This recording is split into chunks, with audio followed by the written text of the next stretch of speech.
नमस्कार साथियों, एक बार पुनः आप लोग के बीच उपस्थित हो गया हूँ एक नए वीडियो के साथ। और आज फिर से एनसीईआरटी सीरीज़ का अगला वीडियो यानी कि चौथा वीडियो जो कि वर्ग 6 से है, चैप्टर 3 है, आरंभिक नगर हिस्ट्री का है।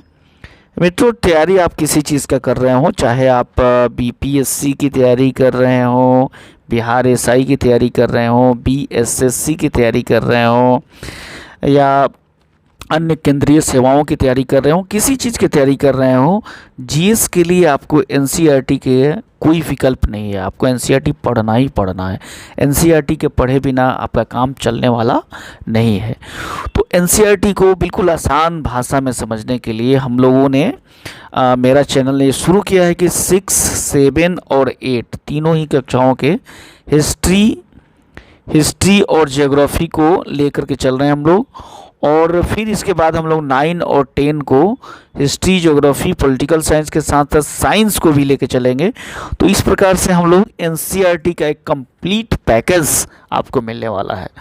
तो जो भी मित्र चैनल पर नए हैं, कृपया करके चैनल को सब्सक्राइब कर लें, लाइक करें, शेयर करें तथा अपना कमेंट्स करना ना भूलें। तो आइए देखते हैं आज आरंभिक नगर में कौन कौन सी महत्वपूर्ण सूचनाएं हमें प्राप्त होती हैं जो कि आपके परीक्षा के लिए काफ़ी उपयोगी साबित होगा। हड़प्पा की कहानी पिछली कक्षा में हम लोगों ने पढ़ा था सिंधु घाटी सभ्यता, जिसे हड़प्पा सभ्यता भी कहा जाता है।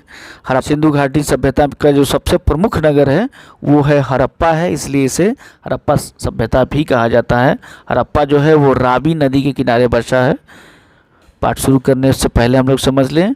और हड़प्पा सभ्यता का दूसरा जो सबसे महत्वपूर्ण नगर है वो है मोहनजोदारो, जो कि सिंधु नदी के किनारे बसा हुआ है। लगभग 150 वर्ष पहले जब पंजाब में पहली बार रेल लाइन बिछाई जा रही थी, तो इस काम में जुटे इंजीनियरों को अचानक हड़प्पा पुरा स्थल मिला, जो कि आधुनिक पाकिस्तान में है। उन्होंने सोचा कि ये एक ऐसा खड़हल है जहाँ से अच्छी ईंटें मिलेंगी। यह सोचकर वे हड़प्पा के खंडलों से हजारों ईंट उखाड़ ले गए, जिससे उन्होंने रेलवे लाइनें बिछाईं। इससे कई इमारतें पूरी तरह से नष्ट हो गई। बाद में उसके लगभग 80 साल के बाद पुरातत्वविदों ने इस स्थल को ढूंढा और तब पता चला कि यह खड़हल जो है उपमहाद्वीप के सबसे पुराने शहरों में से एक है। चूँकि इस नगर की खोज सबसे पहले हुई थी, इसलिए बाद में मिलने वाले इस तरह के सभी पुरास्थलों की जो इमारतें और चीज़ें मिली उन्हें हड़प्पा सभ्यता की इमारतें कहा गया। चूँकि सबसे पहला जो खोज हुआ वह हड़प्पा की हुई, इसलिए इस सभ्यता को, इस पूरी सभ्यता को हड़प्पा सभ्यता कहा गया। हालांकि इस श्रेणी में लगभग 10 से 15 अलग अलग शहरों की खोज की गई, लेकिन सबको मिलाकर के हम लोग हड़प्पा सभ्यता कहते हैं। यहाँ इन शहरों का निर्माण जो है लगभग 4700 वर्ष पहले हुआ था। इसको नोट कर लेंगे, ये आपके लिए काफ़ी महत्वपूर्ण सूचना है। अब इन नगरों की विशेषताएं क्या थी? जो नगरें मिली थी जैसे कि हड़प्पा, मोहनजोदड़ो, धौलीबुरा, कालीबंगा, लोथल आदि जितनी भी नगर इस श्रेणी में मिली, इनकी विशेषताएं क्या थी? तो इन नगरों में से 2 या 2 से अधिक हिस्सों में विभाजित किया गया था। एक जो पश्चिम का छोटा सा था लेकिन ऊंचाई पर बना हुआ था, और पूर्वी हिस्सा जो था वो बड़ा था लेकिन निचले भाग में था। ऊंचाई वाले भाग को पुरातत्वविदों ने नगर दुर्ग कहा है और निचले हिस्से को निचला नगर कहा है। दोनों हिस्सों की चारदीवारी पक्की ईंटों से बनाई जाती थी, जिसकी ईंटों में इतनी अच्छी पकी थी कि हजारों साल के बाद आज भी उनकी दीवारें खड़ी रही। जैसा कि आप देख सकते हैं कि आज भी इनके अवशेष ज्यों के त्यों मिला हुआ है। कुछ नगरों के जो नगर दुर्ग हैं वो कुछ खास इमारतें बनाई गई थी। मिसाल के तौर पर मोहनजोदारो में खास तालाब बनाया गया था, जिसे पुरातत्वविदों ने महान स्नानागार कहा है। इस तालाब को बनाने में ईंट और प्लास्टर का इस्तेमाल किया गया था। इसमें पानी की रिसाव रोकने के लिए प्लास्टर के ऊपर चारकोल की परतें बिछाई गई थी। इस सरोवर के दोनों तरफ उतरने के लिए सीढ़ियाँ बनाई गई थी और चारों ओर कमरे बनाए गए थे, जिसमें भरने के लिए कुएं से पानी कुएं से निकाला जाता था, उपयोग के बाद इन्हें खाली कर दिया जाता था। शायद यहाँ विशिष्ट नागरिक विशेष अवसरों पर स्नान करते थे। तो इस तरीके से हम देख सकते हैं कि उस समय आज से लगभग 4700 वर्ष पहले का जो सिविल इंजीनियरिंग का सिस्टम था वो कितना उन्नत किस्म का था। इसका सीधा सीधा उदाहरण हमें हड़प्पा संस्कृति से, हम हड़प्पा की सभ्यता से मिलता है। देखिए, इस चित्र के माध्यम से हम लोग देख सकते हैं कि महाद्वीप के, उपमहाद्वीप के आरंभिक नगर कौन कौन से थे। जो देख सकते हैं मोहनजोदारो है, चाहुदरो है, कालीबंगा, राखीगढ़ी, हड़प्पा, जो कि सबसे महत्वपूर्ण नगर है, जो कि रावी नदी के तट पे बसा हुआ है। इसी तरह धौलीवीरा है, सूतकोटदा है, लोथल है। ये सारा का सारा जो भाग है, इस सब को हड़प्पा सभ्यता या सिंधु घाटी सभ्यता, क्योंकि यहाँ जो सबसे प्रमुख नदी है वो सिंधु नदी है और इसी नदी के आसपास इन सारे सभ्यता का केंद्र बिंदु रहा है, इसलिए इसे सिंधु घाटी सभ्यता या फिर हड़प्पा सभ्यता कहा जाता है। कालीबंगा और लोथल जैसे नगरों में अग्निकुंड भी मिले हैं। इसको हम लोग याद रखें कि कालीबंगा और लोथल जैसे नगरों में अग्निकुंड मिले हुए हैं, जहाँ संभवतः यज्ञ किए जाते होंगे। हड़प्पा, मोहनजोदड़ो और लोथल जैसे कुछ अन्य बड़े बड़े भंडार गृह भी वहाँ पे मिले हुए हैं। देखिए, ये आपका जो मोहनजोदारो का स्नानागार है, कितना विशाल और कितना सुसज्जित ढंग से इसको बनाया गया है। बिल्कुल इंजीनियरिंग का जो आधुनिक इंजीनियरिंग कहा जा सकता है क्या, उस तरीक़ा से इसको बनाया गया है कि चारों तरफ से इस तरीके से बनाया है कि कहीं से इसका रिसाव ना हो। उतरने के लिए सीढ़ी का बनाया गया है तथा इसके चारों तरफ एक छोटे छोटे भवन भी बनाए गए थे। भवन, नाले और सड़क देख सकते हैं कि नाले जो है होते थे वो सारे नाले ढके हुए रहते थे। जैसे कि आज आधुनिक समय में नाले ढके हुए मिलते हैं, उस तरह का व्यवस्था आज से 4700 वर्ष पहले देखने को मिली। वहाँ पे नाले जो है कोई खुला नाला नहीं होता था, सारे नाले ढके होते थे और इनकी सावधानी से सीधी लाइन में बनाया जाता था। हर नाली में हल्की ढलान होती थी ताकि पानी आसानी से बह सके। अक्सर घरों की नालियाँ सड़कों की नालियों से जोड़ दिया जाता था, जो कि आज हम लोगों को देखने को मिलता है। तो यह योजना बिल्कुल योजनाबद्ध तरीके से सड़कों तथा नालों का निर्माण उस समय हड़प्पा सभ्यता में देखने को मिलता है। हड़प्पा सभ्यता एक नगरीय सभ्यता थी, इसके बारे में हम लोग पहले चर्चा कर चुके हैं। इसका जो नगरीय जीवन है, हड़प्पा के नगरों में बड़ी हलचल रही होगी। यहाँ पर ऐसे लोग रहते होंगे जो नगर के खास इमारतों को बनाने की योजना में जुटे रहते थे। ये संभवतः यहाँ के शासक थे। यह भी संभव है कि ये शासक लोग भेजकर दूर दूर से धातु, बहुमूल्य पत्थर तथा अन्य उपयोगी चीज़ें मंगवाते थे। शायद शासक लोग खूबसूरत मनकों और सोने चांदी से बने आभूषणों जैसी कीमती चीज़ों को अपने पास रखते होंगे। इन नगरों में लिपिक भी होते थे जो मोहरों पर खुद लिखते थे और शायद ऐसी चीज़ों पर भी लिखते होंगे जो बच नहीं पाई। तो हम कह सकते हैं कि हड़प्पा की सभ्यता एक बहुत ही सुनियोजित और विकसित सभ्यता थी। इसके अलावा यहाँ नगरों में शिल्पकार, स्त्री पुरुष भी रहते थे। आगे बढ़ते हैं, देखते हैं चित्र के माध्यम से देख सकते हैं कि हड़प्पा सभ्यता उस समय कितनी विकसित सभ्यता रही है। हड़प्पा के नगरों से जो चीज़ें प्राप्त हुई हैं, पुरातत्वविदों को जो चीज़ें वहाँ से मिली है, उसमें से अधिकतर पत्थर, शंख, कांसे, तांबे, सोने, चांदी की धातुओं से बनी थी।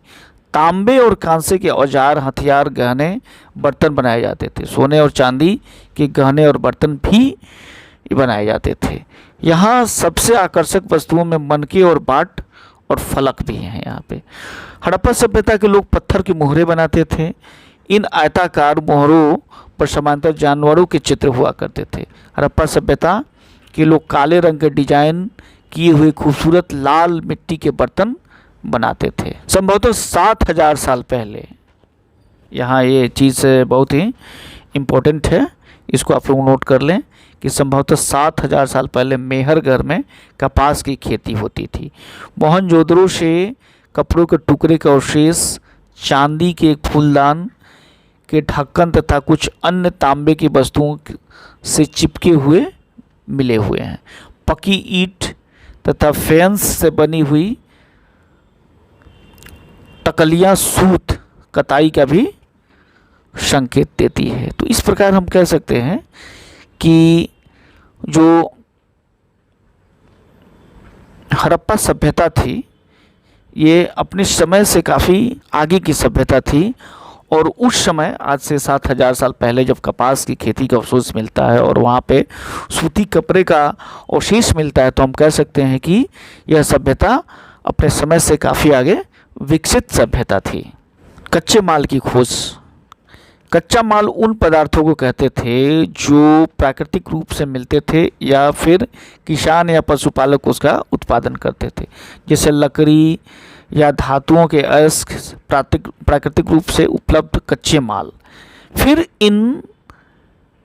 इससे कई तरह की चीज़ें बनाई जाती थी। मिसाल के तौर पर किसानों द्वारा पैदा किए गए कपास, जो कच्चा माल कहते हैं, बाद में इसकी कताई बुनाई करके कपड़े तैयार किया जाता था। हड़प्पा के लोग में कई तरह की चीज़ें मिली है, लेकिन तांबा, लोहा, सोना, चांदी, बहुमूल्य पत्थरों जैसे पदार्थों से वे दूर दूर से आयात करते थे। हड़प्पा के लोग तांबे का आयात संभवतः आज के राजस्थान से करते थे। यहाँ तक कि पश्चिम एशियाई देश ओमान से भी तांबे का आयात किया जाता था। इसको नोट कर लेंगे, ये बहुत ही महत्वपूर्ण जानकारी है। हांसा बनाने के लिए तांबे के साथ मिलाई जाने वाली टीन का आयात आधुनिक ईरान तथा अफगानिस्तान से किया जाता था। सोने का आयात आधुनिक कर्नाटक और बहुमूल्य पत्थर का आयात गुजरात, ईरान, अफगानिस्तान से किया जाता था। तो इस प्रकार हम कह सकते हैं कि हड़प्पा के लोग आयात निर्यात को भी जानते थे। वो चीज़ों को अपने यहाँ से दूसरे जगह भेजते थे तथा दूसरी जगह से जो बहुमूल्य चीज़ें थीं, उनके उपयोग में लाने वाली चीज़ें थीं, उसको वो लोग आयात भी करते थे। नगरों में रहने वालों के लिए भोजन, ये महत्वपूर्ण सूचना है। लोग नगरों के अलावा गांव में भी रहते थे। वे अनाज उगाते थे और जानवर पालते थे। किसान चरवाहे ही शहर में रहने वाले शासकों, लेखकों और दस्तकारों को खाने का सामान देते थे। पौधों के अवशेषों से पता चलता है कि हड़प्पा के लोग गेहूँ, जौ, दालें, मटर, धान, तिल और सरसों उगाते थे।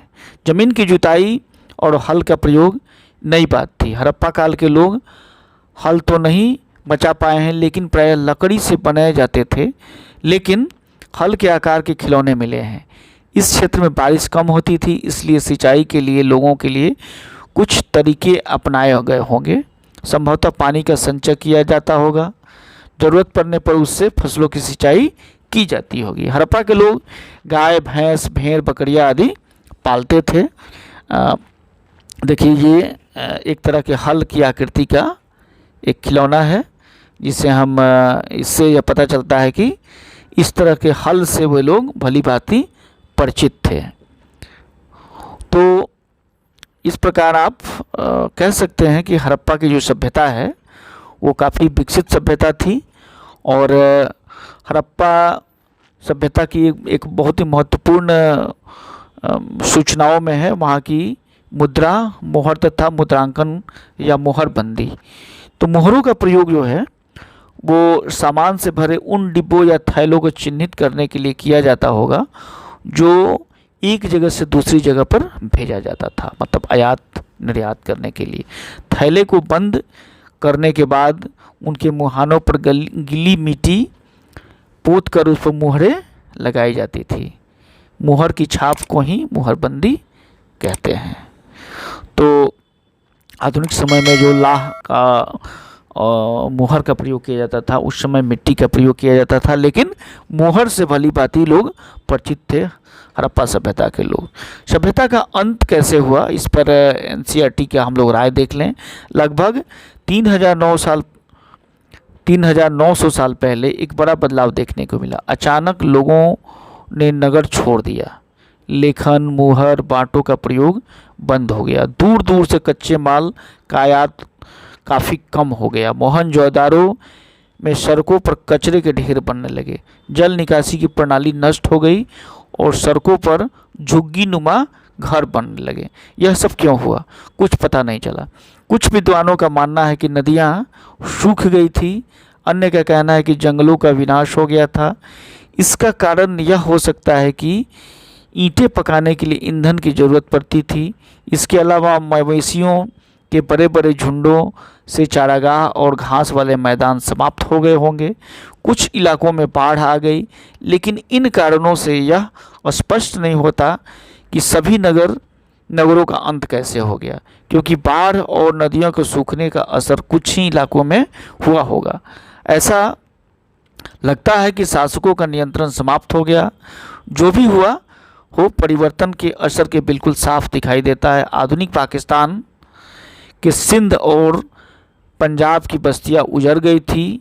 कई लोग पूरब और दक्षिण के इलाकों में छोटी छोटी नई बस्तियां बना करके बस गए थे। इसके लगभग 1400 साल बाद नए नगरों का विकास से यह एक विकसित और सुनियोजित सभ्यता का अंत हो गया। वीडियो कैसा लगा अपनी राय अवश्य देंगे। बहुत बहुत धन्यवाद मित्र।